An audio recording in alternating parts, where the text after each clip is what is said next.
भारतीय स्वतंत्रता आंदोलन में ऐसे अनेक महापुरुषों का अविस्मरणीय योगदान रहा है, जिन्होंने मातृभूमि को स्वतंत्र कराने के लिए अपना सब कुछ न्योछावर कर दिया। ऐसे ही एक विलक्षण महान पुरुष सुभाष चंद्र बोस जी थे, जो भारत की स्वतंत्रता के लिए जिंदा रहे और अंतिम सांस तक लड़ते रहे। उन्होंने मातृभूमि से दूर रहकर विदेश में अपने दृढ़ संकल्प, अदम्य साहस और असीम त्याग से एक विशाल संगठन बनाकर विश्व में कर्म साधना का एक आदर्श उपस्थित कर दिया।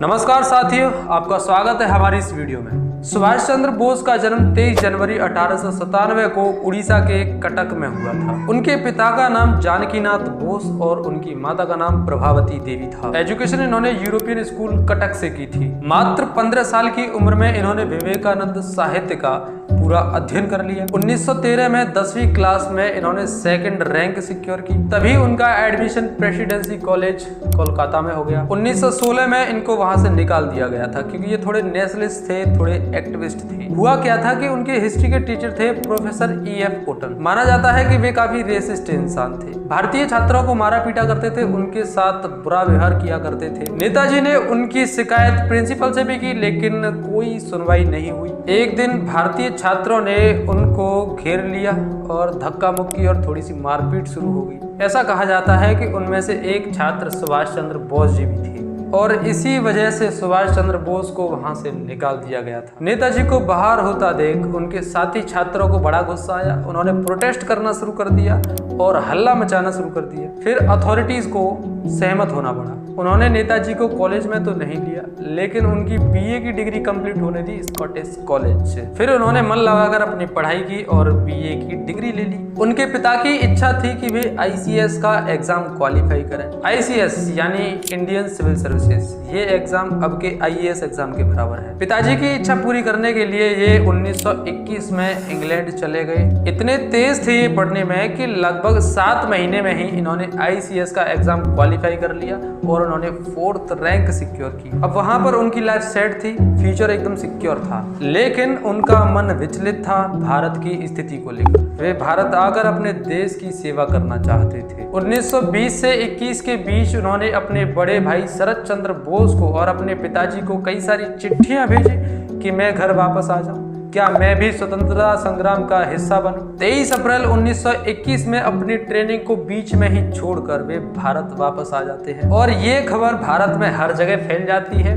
ये काफी शॉकिंग बात थी कि किसी ICS ऑफिसर ने अपनी जॉब छोड़ दी। लोग हैरान हो गए और उनसे मिलना चाहते थे कि कौन है वो आदमी जिसने अपनी आराम भरी जिंदगी देश सेवा के लिए संघर्ष में डाल दी। जब ये पानी के रास्ते मुंबई आए तो इनको देखने के लिए हजारों लोग वहां इकट्ठा हो गए। इनको समझ आ गया कि मैं अगर मेहनत करूं तो भारत को इकट्ठा कर सकता हूं और अंग्रेजों को भगा सकता हूं। गांधी जी की और सुभाष चंद्र बोस की पहली मुलाकात 20 जुलाई 1921 को हुई। गांधी जी ने उन्हें कोलकाता जाकर दास बाबू यानी चित्रंजन दास, जिनको देश बंधु भी कहते हैं, उनके साथ काम करने की सलाह दी। इसके बाद सुभाष कोलकाता आते हैं और चित्रंजन दास से मिलते हैं। उन दिनों गांधी जी ने अंग्रेज सरकार के खिलाफ असहयोग आंदोलन चला रखा था। दास बाबू इस आंदोलन का नेतृत्व बंगाल में कर रहे थे और सुभाष चंद्र जी भी उनके साथ आंदोलन में जुड़ गए। गांधी जी ने 5 फरवरी 1922 को चौरी चौरा घटना के बाद असहयोग आंदोलन बंद कर दिया, जिसके बाद दास बाबू ने कांग्रेस के अंदर अपनी स्वराज पार्टी बना ली और स्वराज पार्टी ने विधानसभा के अंदर अंग्रेजों का विरोध करने के लिए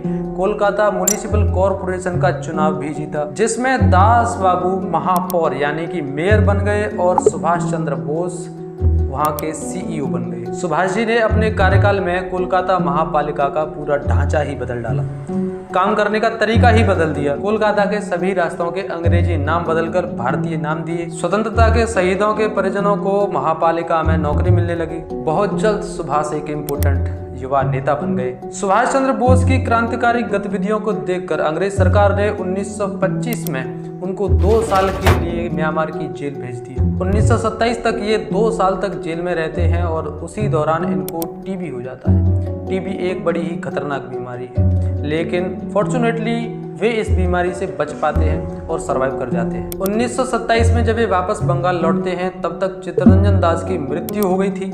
सन 1928 में जब साइमन कमीशन भारत में आया तब कांग्रेस ने उसको काले झंडे दिखा दिए। कोलकाता में सुभाष चंद्र बोस ने इसका जमकर विरोध किया। 1928 में कांग्रेस का वार्षिक अधिवेशन कोलकाता में मोतीलाल नेहरू की अध्यक्षता में हुआ। गांधी जी उन दिनों कंप्लीट इंडिपेंडेंस की मांग से सहमत नहीं थे। गांधी जी ने सोच लिया था कि अंग्रेज सरकार से डोमिनियन स्टेटस ले लेंगे। डोमिनियन स्टेटस का मतलब है कि अंग्रेजों की देखरेख में भारत अपनी सरकार चलाए। मतलब ये कि तुम अपनी सरकार चलाओ, चाहे कुछ भी करो, लेकिन कमान हमारे हाथ में रहेगी। लेकिन सुभाष चंद्र बोस को कंप्लीट इंडिपेंडेंस चाहिए थी, कोई डोमिनियन स्टेटस नहीं चाहिए था। चाहिए तो बस कंप्लीट इंडिपेंडेंस। नेताजी और गांधी जी के बीच इस मामले में बहुत बहस हुई। अंत में यह तय किया गया कि अंग्रेज सरकार को हम 1 साल का समय देंगे डोमिनियन स्टेटस देने के लिए। अगर वो हमारी मांग पूरी नहीं करते हैं तो हम कंप्लीट स्वराज यानी कंप्लीट इंडिपेंडेंस की मांग करेंगे। लेकिन अंग्रेज सरकार ने उनकी मांगें पूरी नहीं की। 26 जनवरी 1931 को पूर्ण स्वराज के लिए यानी कंप्लीट इंडिपेंडेंस के लिए कोलकाता में सुभाष चंद्र बोस जी ने राष्ट्रीय ध्वज लहरा दिया। जैसे जैसे समय बढ़ रहा था नेताजी की लोकप्रियता भी बढ़ती जा रही थी। अब 1938 का समय आया। तब गांधी जी को अच्छा नहीं लग रहा था क्योंकि वे पूर्ण स्वराज तो चाहते थे लेकिन वायलेंस नहीं चाहते थे। और नेताजी का मानना था कि अंग्रेज सरकार के सामने गिड़गिड़ाने के बजाय उनकी ईंट से ईंट बजा देनी चाहिए। नेताजी के क्रांतिकारी विचारधाराओं के कारण उनके ही दल के अपने ही नेताओं के साथ उनका मतभेद रहने लगा। गांधी जी ने सोचा क्यों ना इलेक्शन करवा दिया जाए। गांधी जी ने अपनी तरफ से पट्टाभी सीतारमैया को खड़ा किया और सुभाष जी भी गांधी जी का आशीर्वाद लेकर इलेक्शन में आगे बढ़े। और जब चुनाव के नतीजे आए तो सब हैरान रह गए। सीतारमैया को 1377 सीट मिली और वहीं सुभाष चंद्र बोस को 1580 सीट मिली। और सुभाष चंद्र बोस 1938 में हरिपुरा कांग्रेस के अध्यक्ष बन गए। गांधी जी ने सुभाष चंद्र पर दबाव डाला कि अब आप इस्तीफा दे दो, क्योंकि विचारधारा अलग होने के कारण गांधी जी नहीं चाहते थे कि वे अध्यक्ष पद पर रहें। एक सच्चे शिष्य एकलव्य की तरह अपने गुरु महात्मा गांधी के चरणों में उन्होंने इस्तीफा दे दिया। और इंटरेस्टिंग बात तो ये थी कि इतनी अलग अलग आइडियोलॉजी होने के बाद भी उनके अंदर एक दूसरे के प्रति काफी रेस्पेक्ट थी। 3 मई 1939 को सुभाष चंद्र ने फॉरवर्ड ब्लॉक नाम से एक दल का गठन किया जिसमें नए नए युवा आकर के जुड़े। उनकी यूथ ब्रिगेड ने कोलकाता में स्थित हालवेड स्तंभ जो कि भारत की गुलामी का प्रतीक है उसको रातों रात मिट्टी में मिला दिया। इससे सुभाष चंद्र ने यह संदेश दिया कि जिस प्रकार से इस स्तंभ को हमने मिट्टी में मिला दिया है उसी प्रकार से अंग्रेज सरकार को हम मिट्टी में मिला देंगे। इसके चलते अंग्रेज सरकार ने सुभाष चंद्र बोस के साथ साथ फॉरवर्ड ब्लॉक के मुख्य अधिकारियों को भी बंदी बना लिया। बंदी रहते हुए उन्होंने एक चिट्ठी से अंग्रेज सरकार को चेतावनी दी कि मुझे मुक्त कर दीजिए, नहीं तो मैं जीवित रहने से इनकार कर दूंगा। इस बात का निश्चय करना मेरे हाथ में है कि मैं जीवित रहूं या मर जाऊं। शहीदों का खून धर्म का बीज होता है। मुझे अवश्य मर जाना चाहिए जिससे भारत स्वतंत्र और प्रतापी हो। अपने देशवासियों को मुझे यही कहना है, भूलना मत कि दासता मनुष्य के लिए सबसे पहला पाप है। इस पत्र से सरकार पर गंभीर प्रभाव पड़ा और सरकार को उन्हें रिहा करना पड़ा। और उस समय वर्ल्ड वॉर 2 चल रहा था और अंग्रेज सरकार बिल्कुल नहीं चाहती थी कि सुभाष चंद्र बोस आजाद रहें। उनसे सरकार को खतरा भी हो सकता है और उन्हें नजरबंद कर दिया गया। उनके घर पर सीआईडी लगा थी। वर्ल्ड वॉर 2 में एक्सिस अलायंस में जर्मनी, इटली, जापान ये वर्ल्ड वॉर 1 में भी हारे थे और वर्ल्ड वॉर 2 में भी ये इकट्ठे होकर के आ गए। और अलाइड पावर में इंग्लैंड, पोलैंड, फ्रांस, यूएसए और सोवियत यूनियन ये वर्ल्ड वॉर 1 में भी जीते थे और वर्ल्ड वॉर 2 में भी इकट्ठे होकर के आ गए। नेताजी ने सोचा कि देश के बाहर से ही सपोर्ट लेनी होगी। भारत के खिलाफ ब्रिटेन है और ब्रिटेन के खिलाफ है एक्सिस अलायंस। उन्होंने सोच लिया कि दुश्मन का दुश्मन मेरा दोस्त होगा। जनवरी 1941 में ये पुलिस को चकमा देकर वेश बदलकर किसी तरह से छुपते छिपाते हिटलर से मिलने के लिए जर्मनी पहुंच गए और इस गाड़ी में बैठकर सुभाष फरार हो गए। 29 मई 1942 के दिन वे हिटलर से मिले। हिटलर उनके स्वभाव से और उनकी इंटेलेक्चुअल पर्सनालिटी से बहुत ज्यादा प्रभावित हो गया। नेताजी ने जर्मनी में भारतीय स्वतंत्रता संगठन और आजाद हिंद रेडियो की स्थापना की और इसी दौरान वे नेताजी के नाम से जाने जाने लगे। हिटलर को भारत के बारे में ज्यादा इंटरेस्ट नहीं था, वो कुछ स्पष्ट जवाब उनको नहीं दे रहा था। सुभाष चंद्र समझ गए कि उनको हिटलर और जर्मनी से कुछ नहीं मिलने वाला है, तो वे एक जर्मन सबमरीन में बैठकर पूर्वी एशिया की ओर निकल गए और मेडागास्कर पहुंचे और वहां से किसी तरह जापानी पनडुब्बी से जापान पहुंचे और जापान के पीएम जनरल हिदेकी तोजो से मिले। जनरल हिदेकी तोजो ने उनके स्वभाव से और उनकी पर्सनालिटी से प्रभावित होकर उनकी सपोर्ट करने का आश्वासन दे दिया। 21 अक्टूबर 1943 को सुभाष चंद्र बोस जी ने आजाद हिंद फौज की स्थापना की और मेन लीडर भी बने। 1943 को ही सुभाष चंद्र बोस ने स्वतंत्र भारत की आरजी हुकूमत आजाद हिंद के नाम से अस्थायी सरकार भी बनाई, जिसे जर्मनी, जापान, चीन, इटली सहित 11 देशों की सरकारों ने मान्यता दी। आजाद हिंद फौज में जापानी सेना ने अंग्रेजी फौज से पकड़े हुए युद्ध बंदियों को भर्ती किया। आजाद हिंद फौज में औरतों के लिए झांसी की रानी रेजिमेंट भी बनाई। वहीं उन्होंने अपनी आजाद हिंद फौज को भाषण देते वक्त ये नारा दिया था कि तुम मुझे खून दो, मैं तुम्हें आजादी दूंगा। जुलाई सन 1944 में सुभाष चंद्र बोस ने आजाद हिंद रेडियो के माध्यम से गांधी जी को राष्ट्रपिता संबोधित करते हुए कहा कि भारत की स्वाधीनता का आखिरी युद्ध शुरू हो चुका है। राष्ट्रपिता, हम भारत की मुक्ति के लिए इस पवित्र युद्ध में हम आपका आशीर्वाद चाहते हैं। जापानी सेना की मदद से आजाद हिंद फौज ने अंडमान निकोबार द्वीप पर जीत हासिल की और द्वीपों के नाम बदलकर शहीद द्वीप और स्वराज द्वीप रखा। और जैसे ही दोनों फौजों ने मिलकर इम्फाल और कोहिमा पर आक्रमण करके जीत हासिल की, तभी 1945 में वर्ल्ड वॉर में अमेरिका ने जापान के हिरोशिमा नागासाकी पर एटॉमिक बम डाल के आक्रमण कर दिया और जापानी लोग पीछे हट गए। जितना सपोर्ट कर सकते थे, जिससे कहीं ज्यादा उन्होंने सपोर्ट किया, अब वो सारा सपोर्ट वापस ले लिया क्योंकि संभव था ही नहीं। अंग्रेजों का पलड़ा भारी पड़ा और नेताजी को पीछे हटना पड़ा। उन्होंने सोचा कि वियतनाम से मॉस्को जाकर कोई नई रणनीति बनाएंगे। 18 अगस्त 1945 को वे हवाई जहाज से मंचूरिया की तरफ जा रहे थे और इस सफर के दौरान वे लापता हो गए। उस दिन के बाद वे कभी किसी को दिखाई नहीं दी। सुभाष चंद्र की मृत्यु हुई कि नहीं हुई, इसकी बात हम आगे करेंगे। सुभाष चंद्र के बाद भारत में आजाद हिंद फौज के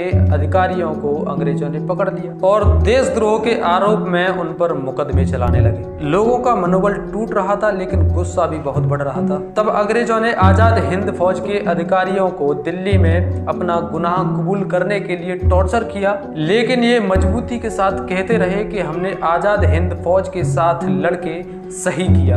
अब यहाँ तक सुभाष चंद्र बोस बहुत काम कर चुके थे। ये चीजें अखबार में आ रही थी और भारतीयों में गुस्सा और आक्रोश बढ़ने लगा। भारत में ब्रिटेन की नेवी में अंदर से बगावत होने लगी। भारतीय सैनिकों ने बोल दिया कि अब हम तुम्हारे साथ नहीं हैं। ये खबर फैलते ही भारत की ब्रिटिश एयर फोर्स में भी बगावत होनी शुरू हो गई और फिर ब्रिटिश इंडियन आर्मी में भी विद्रोह होना शुरू हो गया। भारत में ब्रिटेन की आर्मी लगभग 40,000 थी और भारतीय सैनिक 25 लाख थे। विद्रोह के बाद 25 लाख तो बहुत दूर की बात है, वे 25,000 भारतीय सैनिकों से लड़ने लायक नहीं बचे थे। उन्होंने सोचा कि हम 25 लाख सैनिकों को वेतन भी दे रहे हैं और ये हमारे खिलाफ विद्रोह भी कर रहे हैं, तो इनकी तनख्वाह देना बंद कर देते हैं और इनको नौकरी से भी निकाल देते हैं। और जब अंग्रेजों ने ऐसा किया तो विद्रोह और बढ़ने लगा। अंग्रेजों के खिलाफ विद्रोह बढ़ता ही चला गया। अब अंग्रेजों को पता चल गया कि अब यहाँ रुक नहीं सकते। परिस्थिति को देखते हुए ब्रिटेन ने भारत को स्वतंत्र करने की घोषणा कर दी। जब भारत में सब कुछ ठीक हो गया था, तब उस समय के जो प्राइम मिनिस्टर थे क्लेमेंट एटली, जब ये भारत वापस आए, ये वही हैं जिन्होंने इंडियन इंडिपेंडेंस एक्ट 1947 में अपने साइन किए थे।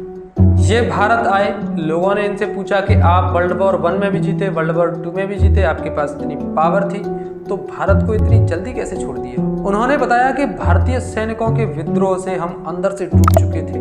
हमें डर था कि कहीं दोबारा आजाद हिंद फौज ना आ जाए। और उनसे पूछा गया कि नरम दल यानी कि गांधी नेहरू का आप पर कितना प्रभाव पड़ा? क्लेमेंट एटली बोले उनका तो कोई प्रभाव था ही नहीं। 18 अगस्त 1945 के दिन के बाद नेताजी कहां लापता हो गए, वे कहां गए, उनका आगे क्या हुआ, ये भारतीय इतिहास की सबसे बड़ी अनसॉल्व्ड मिस्ट्री है, जिसकी जांच पड़ताल के लिए कई जांच कमेटियां बनाई गई। 1956 और 1977 में 2 बार कमेटियां बनाई गई, जिनसे नतीजा निकला कि नेताजी उस समय विमान दुर्घटना में शहीद हो गए थे। 1999 में मनोज कुमार मुखर्जी के नेतृत्व में तीसरी कमेटी बनाई गई, जिसने 2005 में बताया कि ताइवान की धरती पर कोई प्लेन क्रैश हुआ ही नहीं। कुछ लोग कहते हैं कि नेताजी ही गुमनामी बाबा हैं। देश के अलग अलग हिस्सों में आज भी नेताजी के मिलने और होने का दावा करने वालों की कोई कमी नहीं। छत्तीसगढ़ में तो सुभाष चंद्र बोस के होने का मामला राज्य सरकार तक पहुंच गया, लेकिन राज्य ने इसे योग्य न मानते हुए मामले की फाइल ही बंद कर दी। सुभाष चंद्र बोस की मृत्यु का कारण चाहे जो भी हो, लेकिन intellectual, genius, visionary, brave, economist, bureaucracy, social civics, diplomacy, geopolitical partnership, ये सब खूबियां उनके अंदर कूट कूट के भरी थी। भारत माता का ये वीर सपूत अपने अटूट मातृभूमि के प्रेम के कारण इतिहास में अपना नाम सदा सदा के लिए अमर कर गया। अगर ये वीडियो आपने ध्यान से देखी है तो इस क्वेश्चन का जवाब देते जाइए कि नेताजी और गांधी जी के बीच बहस क्यों, उनके मतभेद क्यों थे। दोस्तों, हो सकता है हमारी और आपकी मुलाकात दोबारा ना हो, तो चैनल को सब्सक्राइब करके बेल आइकन को दबाना ना भूलें। और दोस्तों, नेताजी के नाम से एक लाइक तो बनता है। धन्यवाद दोस्तों, यहाँ तक वीडियो को देखने के लिए। मिलते हैं अगली वीडियो।